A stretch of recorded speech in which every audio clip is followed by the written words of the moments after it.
falsifying business records. Our coverage will continue on CBS News 24/7 local news, and tonight we'll have a full wrap-up on the CBS Evening News. Thank you to everyone that joined us. This has been a CBS News special report.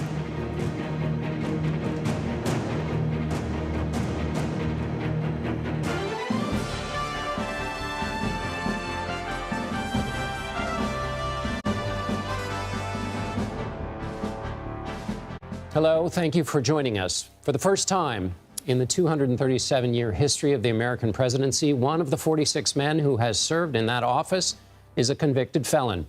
After 2 days of deliberations, the jury in Donald Trump's criminal trial in New York City has unanimously found the former president and current likely Republican nominee guilty on all 34 counts of falsifying business records. Mr. Trump spoke outside the courthouse following the verdict. This was a disgrace. This was a rigged trial by a conflicted judge who was corrupt. It's a rigged trial, a disgrace. They wouldn't give us a venue change. We were at 5% or 6% in this district, in this area.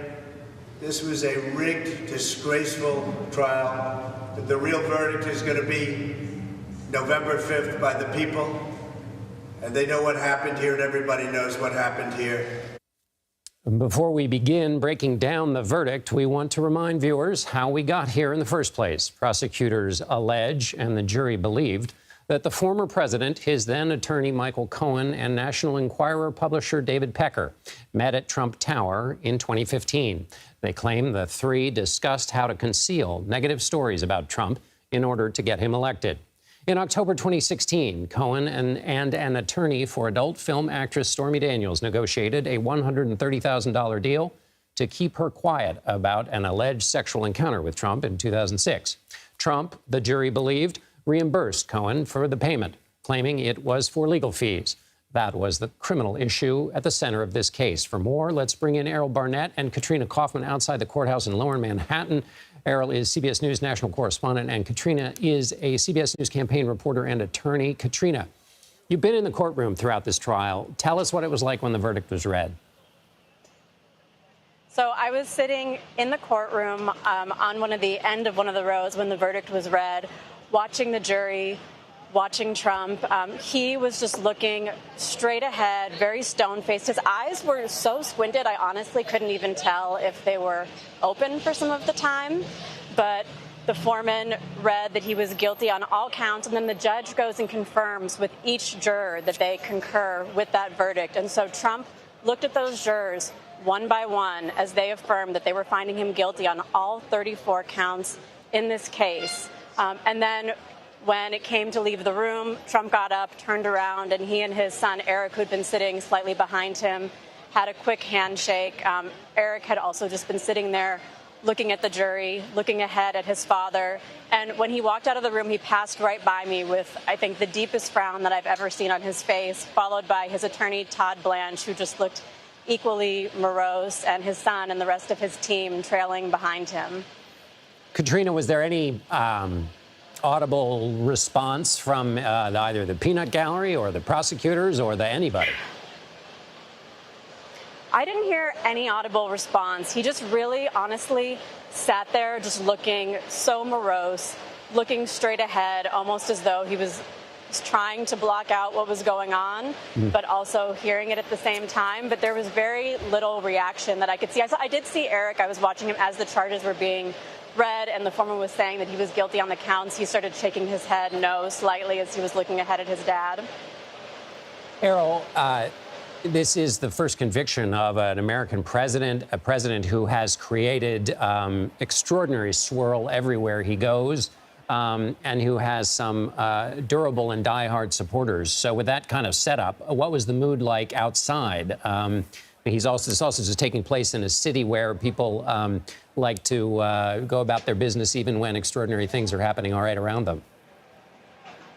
Yeah, John, that's certainly evident now. What's interesting is when it was clear that there was a verdict, there was a sense, a palpable sense out here of some type of excitement. You have pro-Trump supporters who've been showing up outside the courthouse for many weeks, and also anti-Trump protesters. What we witnessed after we reported that Trump was guilty on all 34 felony counts is that you had a few dozen pro and anti-Trump protesters here in the streets behind us, as well as a healthy mix of just regular New Yorkers who some were gathering to head towards Trump's motorcade before it left the courthouse. So after the verdict was read, after Trump passed Katrina, Trump was inside the courthouse for a good 30 minutes and then was seen assembling on his motorcade before departing the courthouse. And he was welcomed both by pro-Trump supporters who had lined the streets and anti-Trump demonstrators. Some of those anti-Trump demonstrators you might hear behind us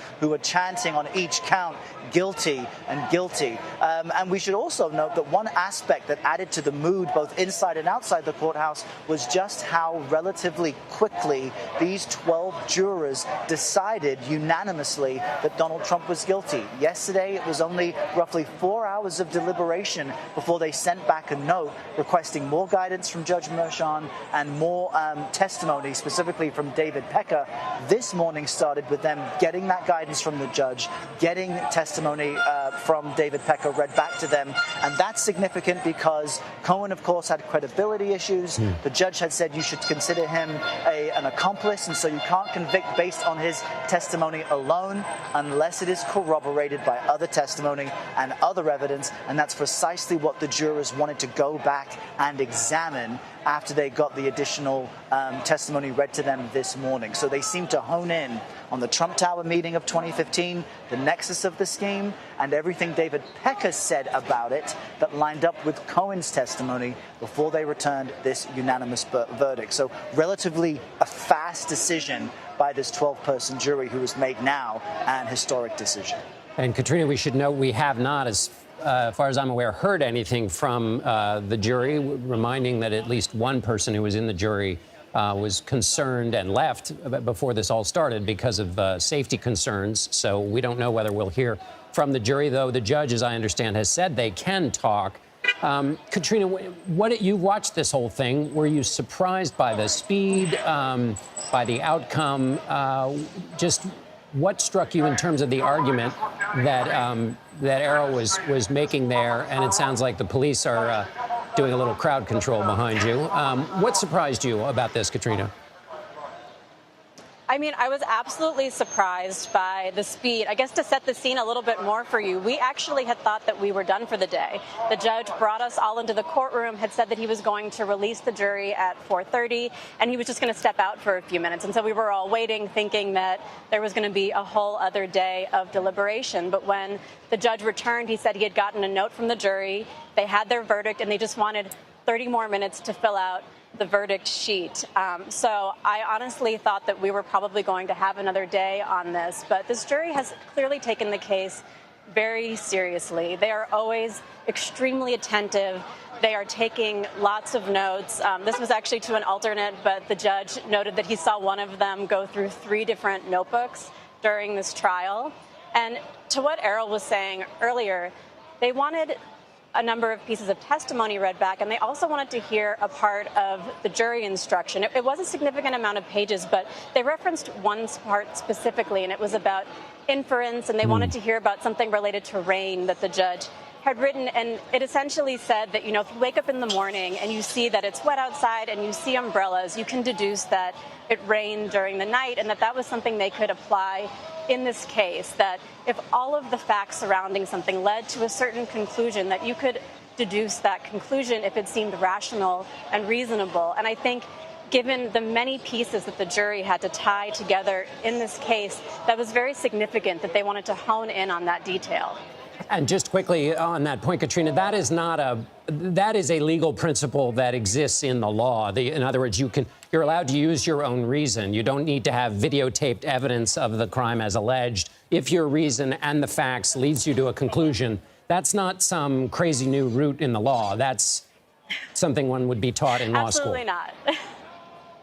Yes, that is inference. It's just, I think the way that he described it was very palpable for them to understand. And obviously the jury instructions are all about telling them how to apply the law to the facts of this very complicated case. It was a very layered legal charge that they had to comprehend and wrap their minds around. But I think being in that room, the prosecution put on an extremely strong case. And we've talked about it before, but watching the progression of the witnesses and the way it came together was honestly almost like watching a puzzle come together very tightly by the end. And I think they did a really good job of weaving together this narrative, of finding so much documentation, all of the text messages, the emails, the audio recordings. That was another actually interesting part of this morning, is the jury requested headphones, and they ended up either giving them both speakers and headphones, and there were some audio materials in this. One of them was the secret recording that Michael Cohen had made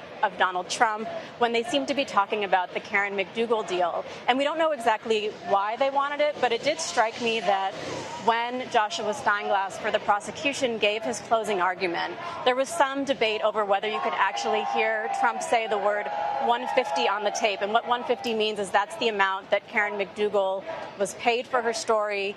And the prosecution said it indicated that he had knowledge of the fact that they were paying her, of the amount. And he said to the jury, you can get this recording. You can have it in the jury room. I encourage you to play it as loud as you want, as many times as you want, and I promise you that you will hear 150 if you do that. And so when they asked for speakers and headphones, I wondered if that might be what they were doing in there.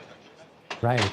That's the September 2016 taped meeting about McDougal, which is not Stormy Daniels, but creates this evidence pattern that the former president was quite concerned about this set of issues and set him on the path to what ultimately happened with Daniels. Errol, let me ask you this question. Safety, I mentioned it before.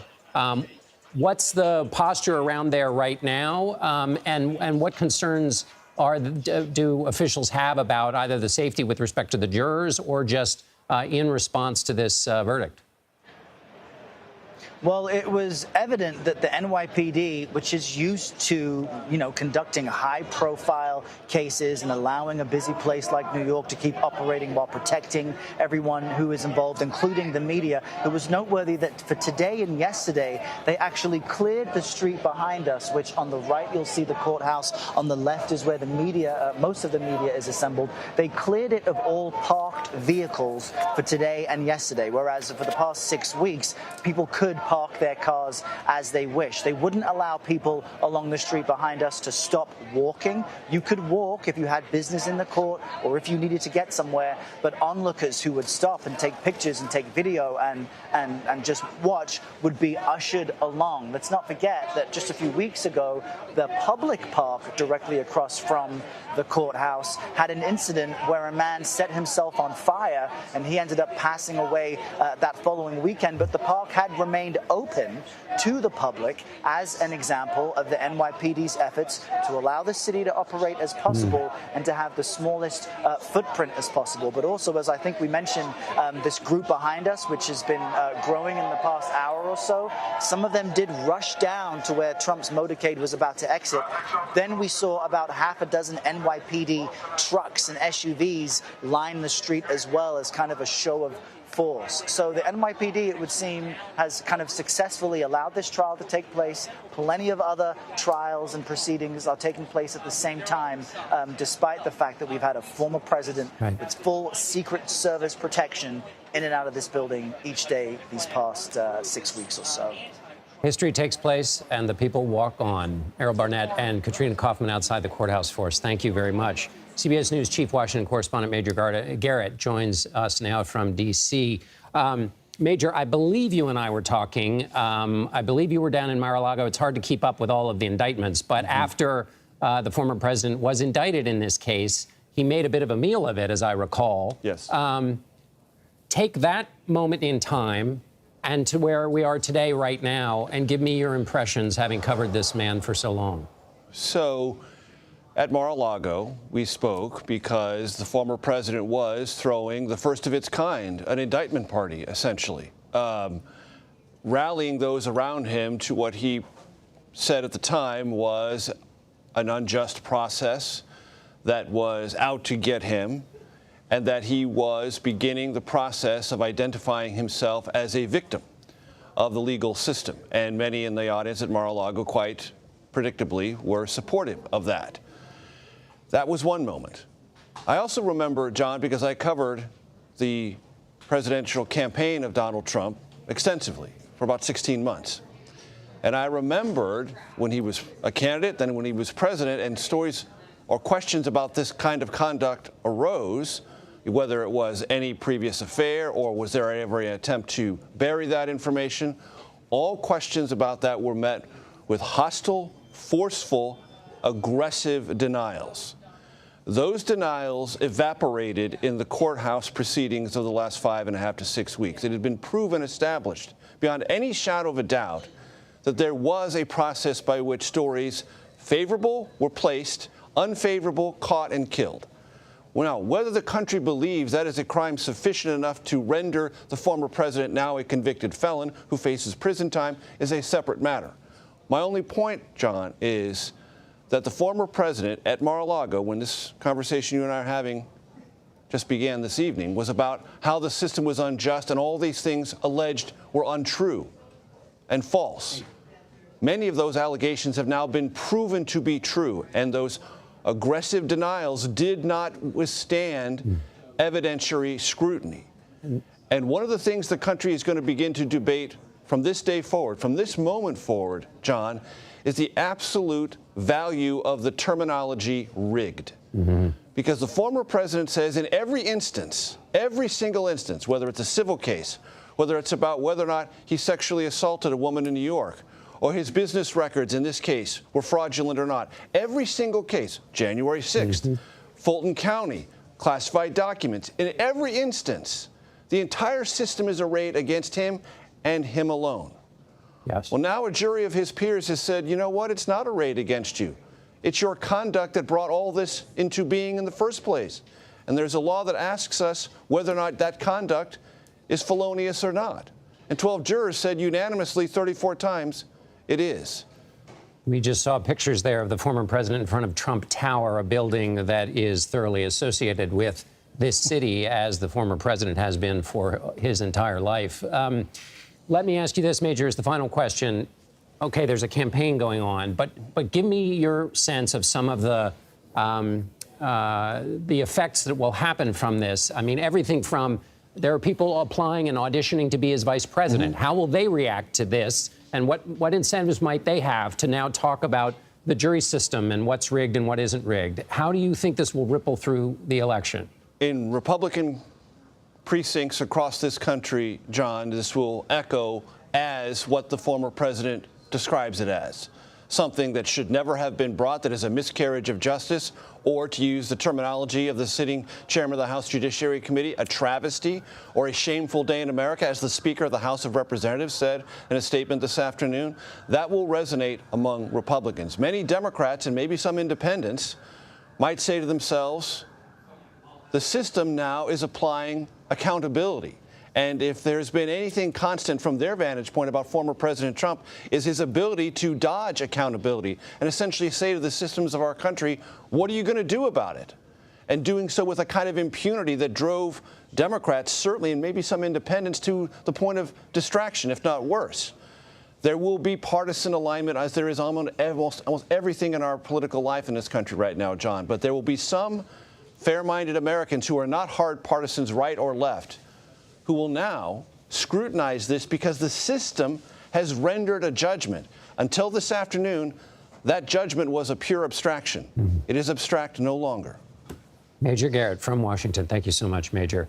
CBS News legal contributor and Loyola Law School professor Jessica Levinson joins me now. Jessica, let's now sit right down on top of the law here. We've been talking about politics and the reaction in the street. What successful case did the prosecution make here, just to remind people of what they were able to do, and your reaction to the case now that there's been a verdict?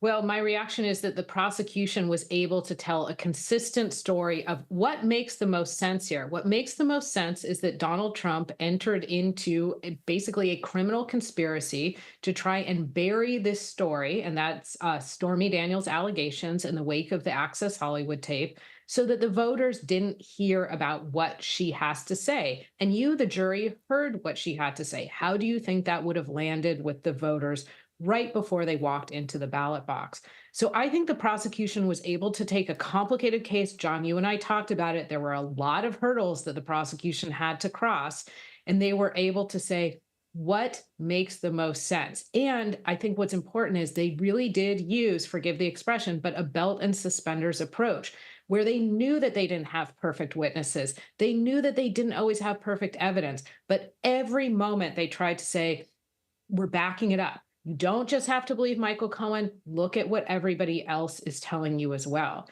You know, I have to say, when we got word that the verdict was coming back today at this moment, I think it was clear what the verdict was. But let's remember, there are still live issues on appeal.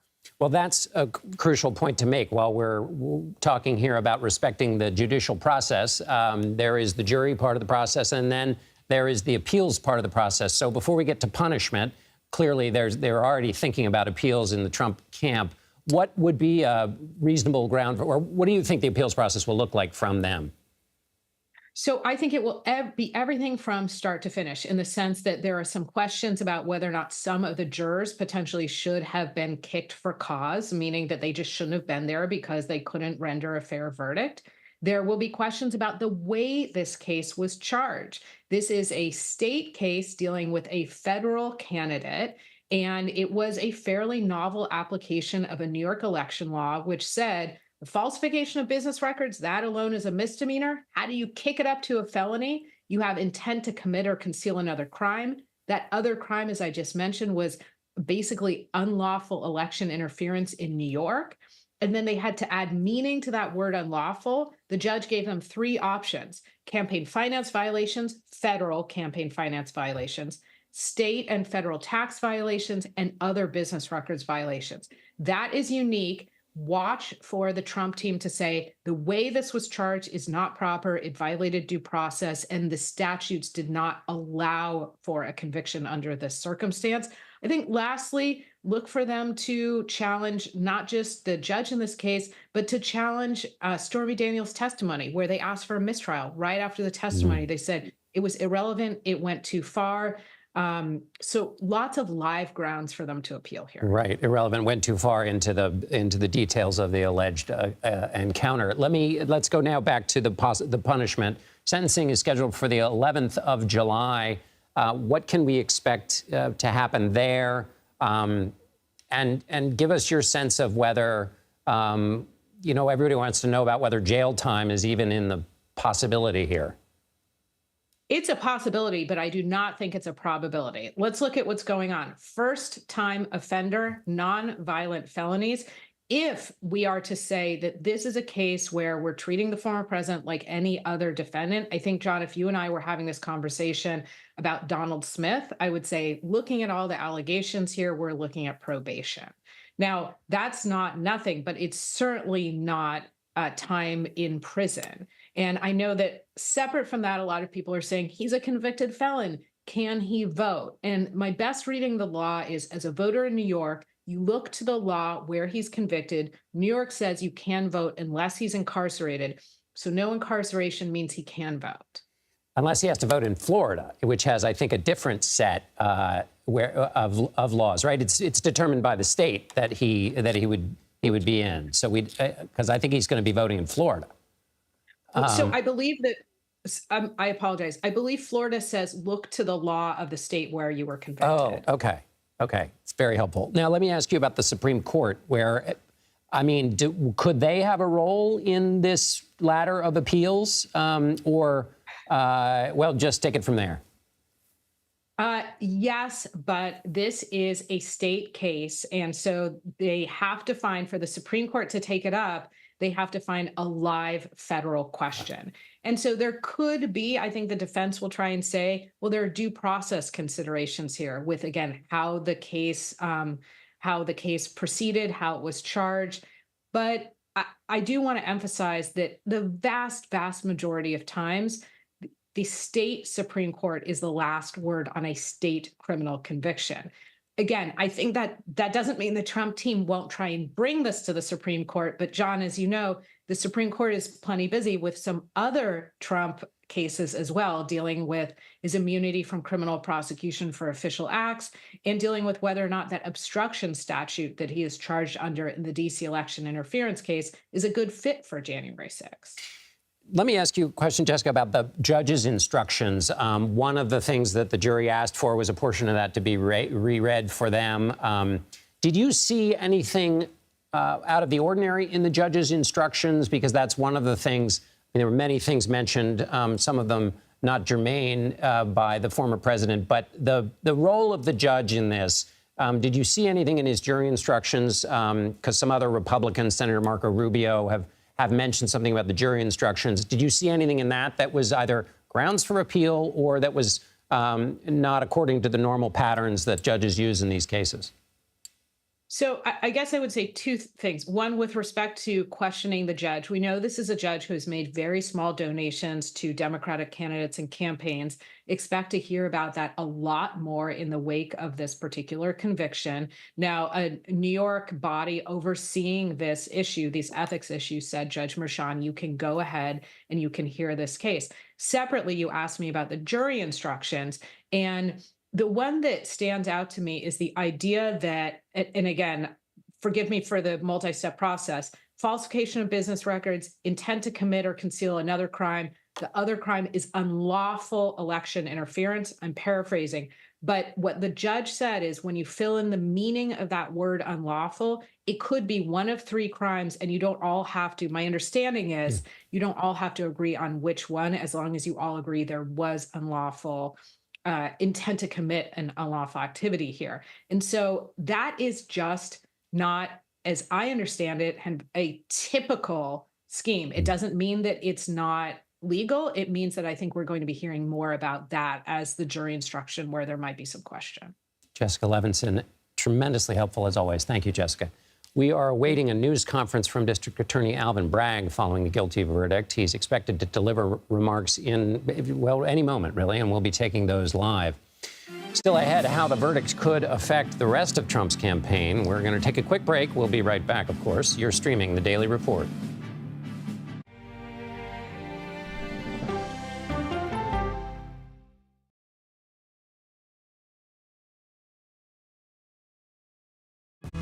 Coming up, our series. Wait a minute. Tom, is that you working the camera? Keep leaning out of your close-up. Your morning routine just got better. CBS Mornings, weekdays at 7.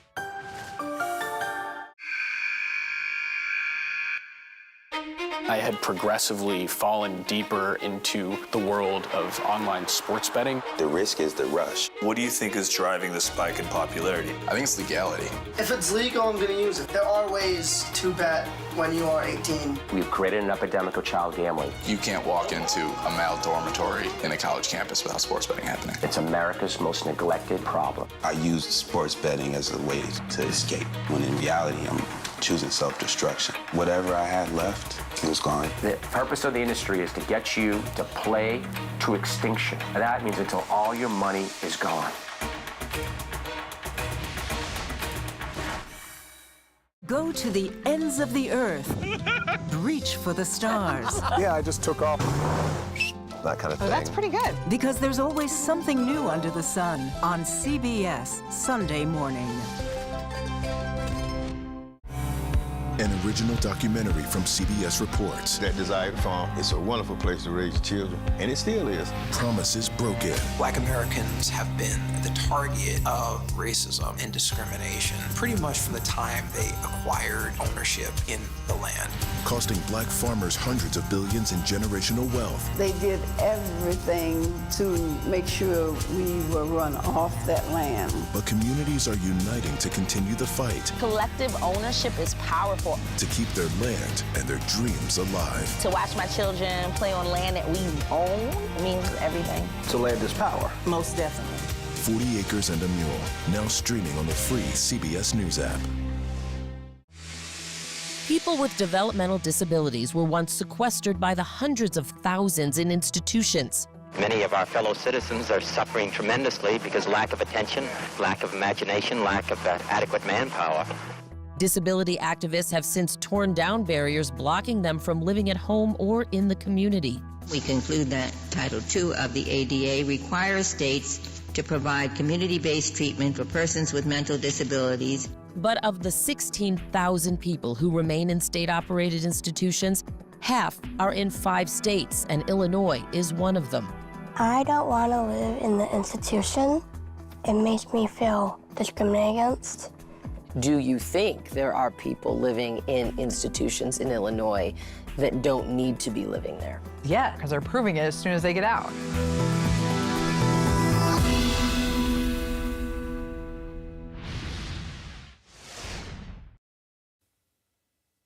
For the first time in American history, a former president is a convicted criminal. A New York jury found Donald Trump guilty on all 34 counts of falsifying business records in his landmark hush money trial. CBS News political director Fin Gomez joins us with more.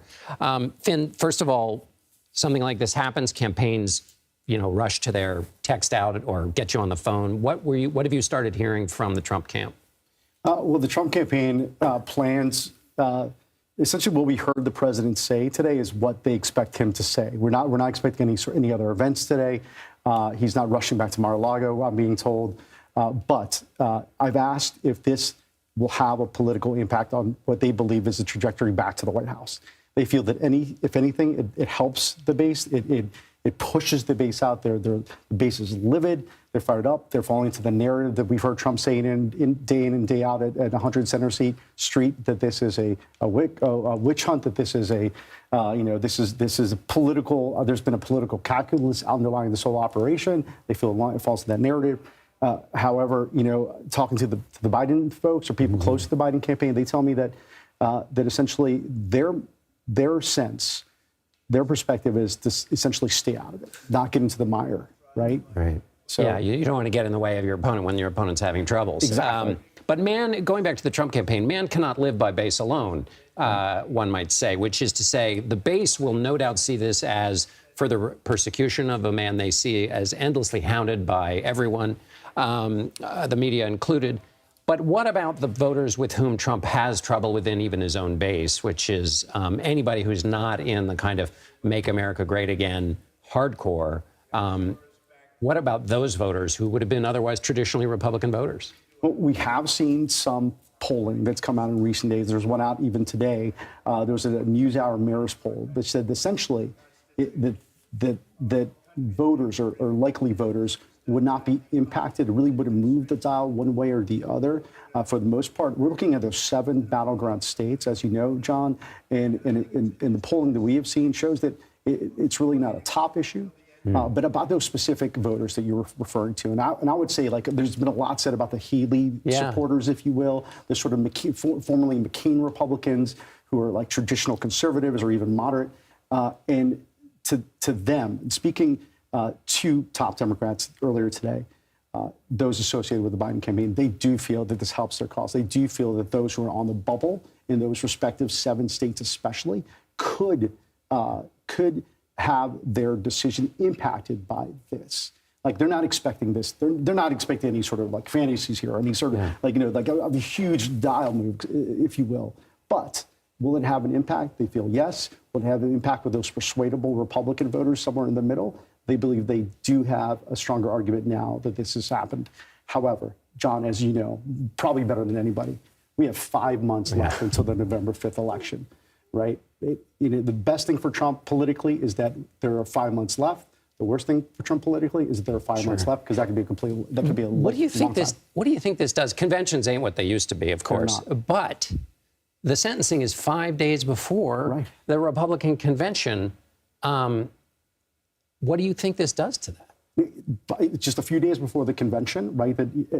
Just a few days before we were expected, or around the time, because they themselves said that we could hear who the vice presidential running mate will be around the convention, and just before the first debate that is happening. We've never been here before, John. This is such an unprecedented place that we've been to, where I know we talked about it like ad nauseum now, but we've never seen this in American history. We've now never seen a convicted presumptive nominee of a major party who is leading in many polls that we've seen. In the Democratic Party, if this happened, there would be endless rounds of hand-wringing. I mean, there's lots of hand-wringing going on in the Democratic Party right now without a criminal conviction. That's more their way of doing things. Do you expect anything like that on the Republican side? There is, of course, the anti-Trump. We can name the members of the anti-Trump wing. Many of them are former or are on their way out the door because the party no longer is interested in them. But do you see this, I mean, being a convicted criminal, despite what the former president is saying, having any new germination inside the Republican Party for any leader or any member of the House or Senate who might think, well, maybe I'm going to, react to this other than purely being on the president's side? I think potentially, yes. To some degree, again, going back, not the base voter, not even some of these elected officials who are currently running. And as you know, there's a lot more territory now on the Senate side, if you will, Republicans running and trying to capture more seats in the Senate. Will this have an effect? Will this influence that voter? I think we have to wait to see how what this does. We did know, John, that just a few days ago, I did speak to some top Democrats who are close to the Biden campaign who were nervous, apprehensive about Trump's standing in recent polls, apprehensive about the direction of the campaign. What this does also is that we're not focused fully on this. Yeah. We're focused fully on this conviction, right? So, that kind of goes to the side. And now that's going to get so much attention, their hope is that there will be more focus by these voters who may not be paying attention, who may be just kind of paying attention peripherally. It's a very good point. The low information voter, this is now on the screens of every TV and will be in the maybe breakthrough. That's really interesting. Finn Gomez, thank you so much. Thanks, CBS News political director. Daniel Horowitz joins me now. He's a partner at McLaughlin and Stern law firm, and he's a former Manhattan assistant district attorney. Thank you so much for being with us, Daniel. As a former assistant DA in the Manhattan District Attorney's Office, what do you make of the verdict? I'm not surprised. The DA put together a masterful case with tremendous amount of corroboration around Michael Cohen. They had witnesses to the hilt. They had tapes. They had documents. They did an extraordinarily thorough and comprehensive job. And the fact that the jury came back so quickly with a verdict, and frankly, the questions that they posed yesterday really sort of framed exactly what the DA wanted them to think about, which is the bookend of David Pecker and Michael Cohen corroborating each other about the most important elements of the crime. So explain that bookend for people who are not fully versed on all the details of this case.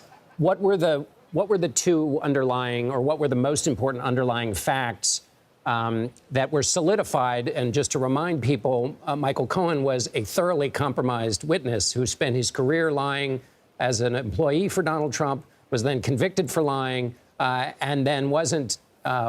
Didn't seem tremendously credible at times on the stand. Nevertheless, your point is there was corroborating evidence around those bookends. Explain what you think that they solidified in the minds of the jury.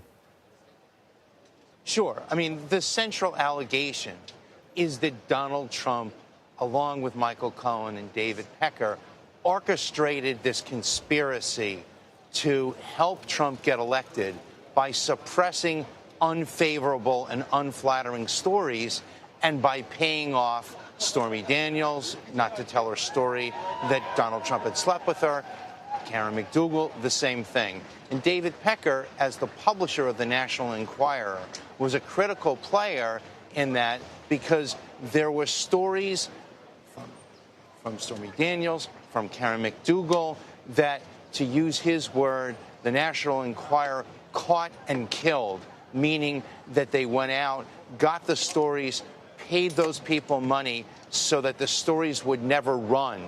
And that was all intended to help Donald Trump in the days leading up to the 2016 election.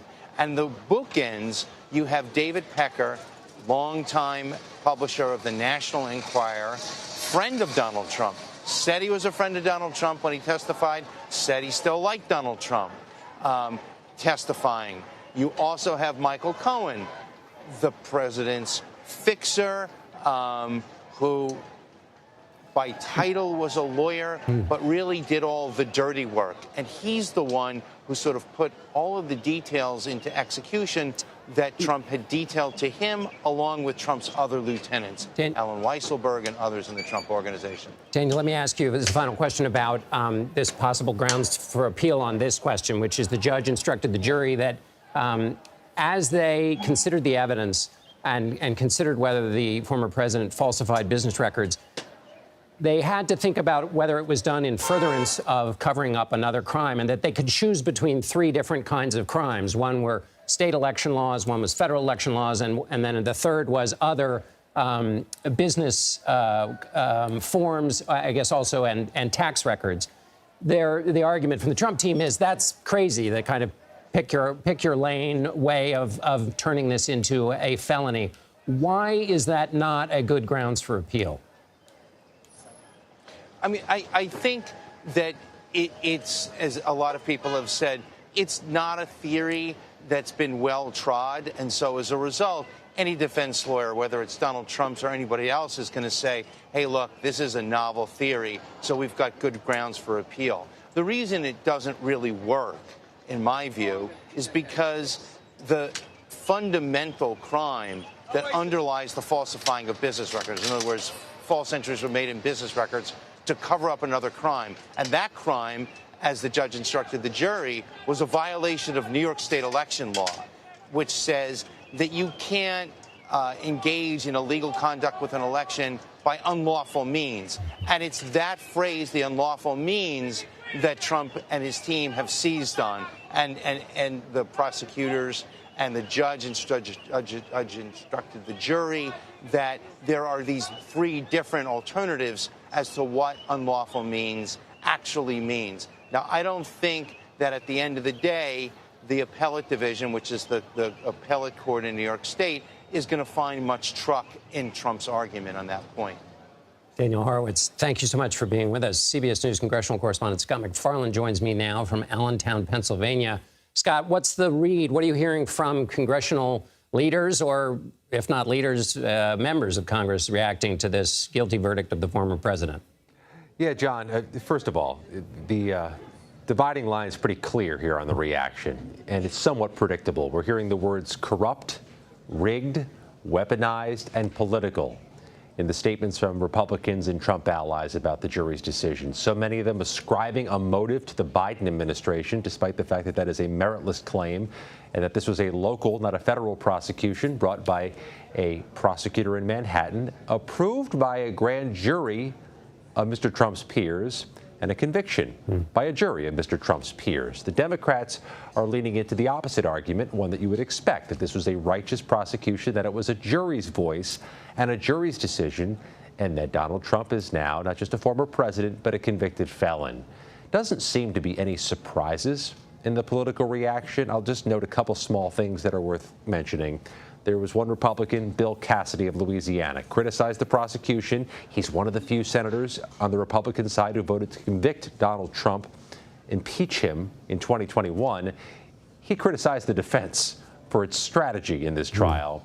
And Larry Hogan, the Republican trying to win the nomination or to win the general election in the blue state of Maryland, said it's time for Americans to come together and stop being so divided by politics.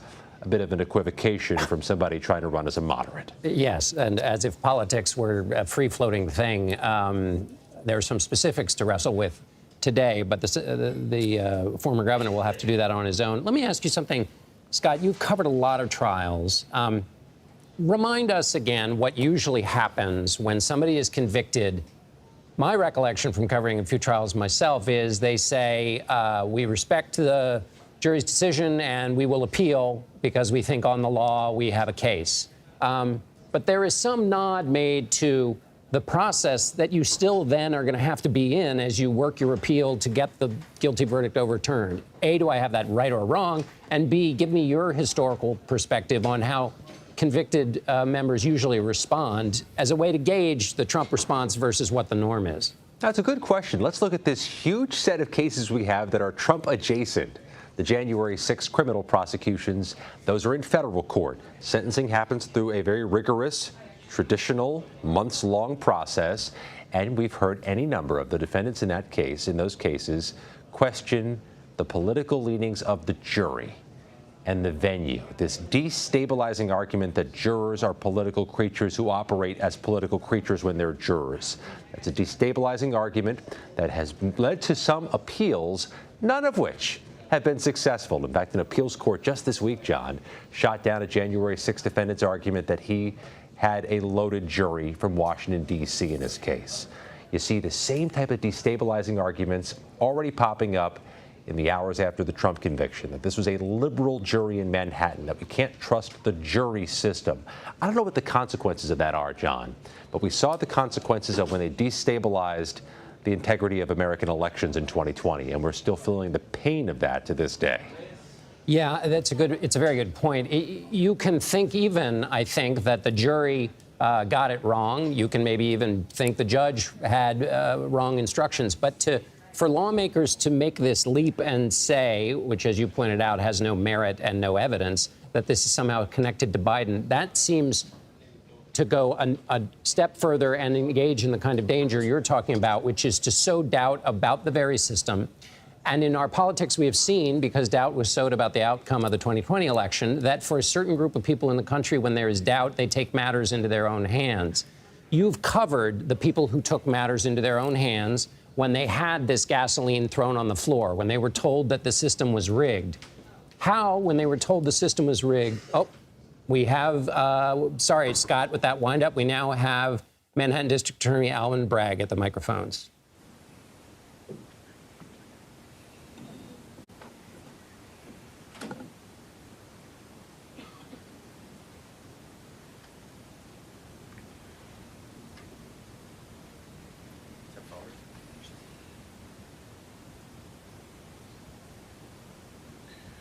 Good evening. First and foremost, I want to thank the jury for its service. Jurors perform a fundamental civic duty. Their service is literally the cornerstone of our judicial system. We should all be thankful for the careful attention that this jury paid to the evidence and the law and their time and commitment over these past several weeks. 12 everyday New Yorkers, and of course, our alternates, heard testimony from 22 witnesses, including former and current employees of the defendant, media executives, book publishers, custodians of records, and others. They reviewed call logs, text messages, and emails. They heard recordings. They saw checks and invoices, bank statements, and calendar appointments. This type of white-collar prosecution is core to what we do at the Manhattan District Attorney's Office.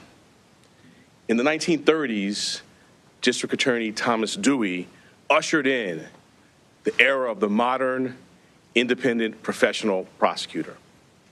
For now nearly 90 years, dedicated professionals in this office have built upon that fine tradition. A major part of our practice during that nearly 90 years has been public integrity work, including cases involving jurists, local and state electeds, public servants, and others. I want to thank this phenomenal prosecution team, embodying the finest traditions of this office: professionalism, integrity, dedication, and service. They are model public servants, and I am proud and humbled to serve side by side with them. The 12 everyday jurors vowed to make a decision based on the evidence and the law, and the evidence and the law alone. Their deliberations led them to a unanimous conclusion, beyond a reasonable doubt, that the defendant, Donald J. Trump, is guilty of 34 counts of falsifying business records in the first degree to conceal a scheme to corrupt the 2016 election. And while this defendant may be unlike any other in American history, we arrived at this trial and ultimately today at this verdict in the same manner as every other case that comes through the courtroom doors, by following the facts and the law and doing so without fear or favor. I want to conclude by expressing deep gratitude to the NYPD and the officers of the Office of Court Administration for securing the courthouse, all of our safety, making sure that the courthouse and all of the other matters that are important in their own right continued seamlessly. They will continue to be and have always been incredible partners. Thank you.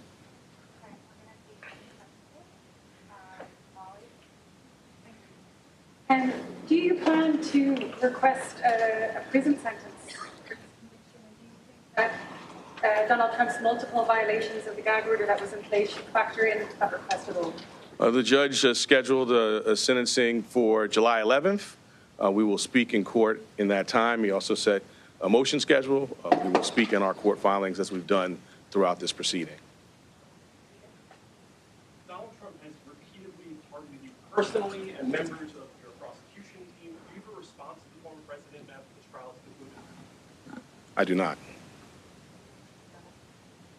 In February, you decided not to bring cases against Donald Trump. You criticized that. You criticized when you indicted him in March 2023. You criticized when people really started to understand that case. How do you think of all that now, seeing the results of that? Can you kind of put that in context with your personal history? I did my job. Our job is to follow the facts and the law without fear or favor. And that's exactly what we did here. And what I feel is just gratitude to work alongside phenomenal public servants who do that each and every day in matters that you all write about and make the press, and in lots of matters that you don't. I did my job. We did our job. Many voices out there. The only voice that matters is the voice of the jury, and the jury has spoken. Could I ask Mr. Steinglass, many people said the prosecution was masterful and flawless. Just want to know how you feel at this moment. Sorry. How do you feel? Mr. Steinglass, I think some of you probably saw him speak for a little bit the other day. So he's done his job, as has this team. And he just told me, tell him how I feel. I think you said that. I will just say just enormous gratitude. You know, our system, I talked about the jurors at the beginning of my remarks. We have a phenomenal system. 12 everyday New Yorkers. They listen to the judge's directions. They follow the evidence. You saw them in court every day. They were careful and attentive. And so I feel deep gratitude to work alongside them, to be a part of this system.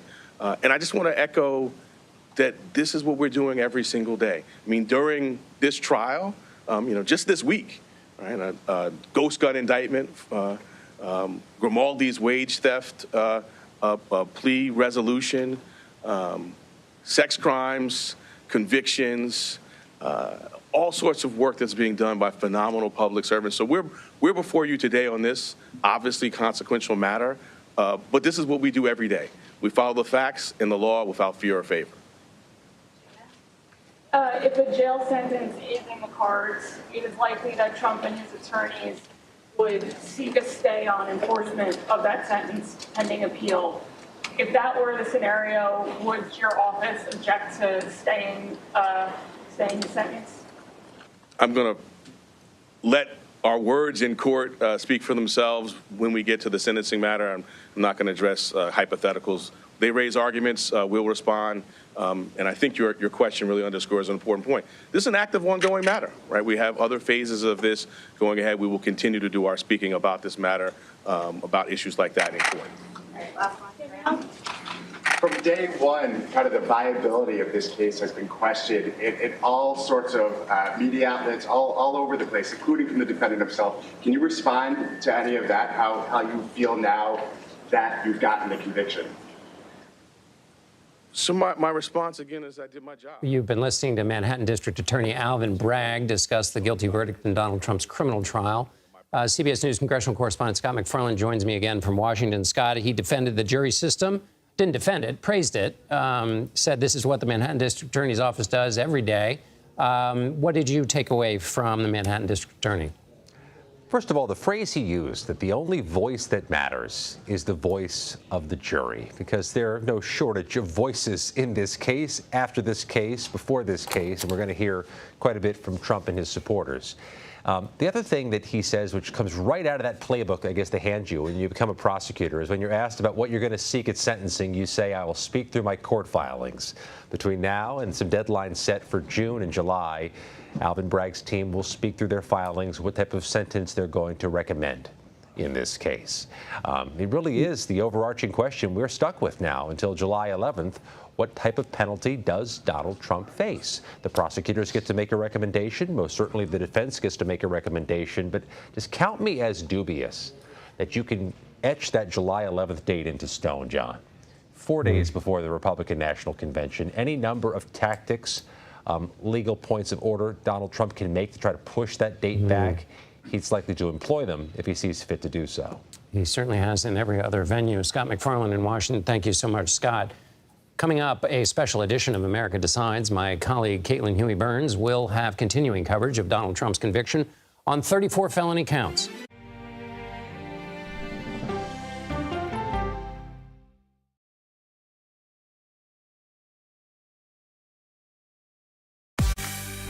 On our places, bright, shiny faces. When you wake up in the morning, we want to be your go-to team. Nate has one of the quickest minds I've ever seen. Tony has a way of making people feel comfortable. Gail has this unbelievable knack to ask the question that you're asking at home. I've been told I could talk to a tree, and that's pretty much true. I don't go to work in the morning. I go for coffee with my two good friends, and we talk about the world. Your morning routine just got better. CBS Mornings, weekdays at 7.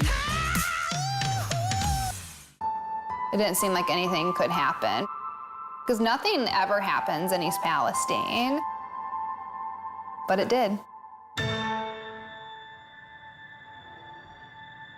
Authorities released toxic fumes from 5 derailed train cars.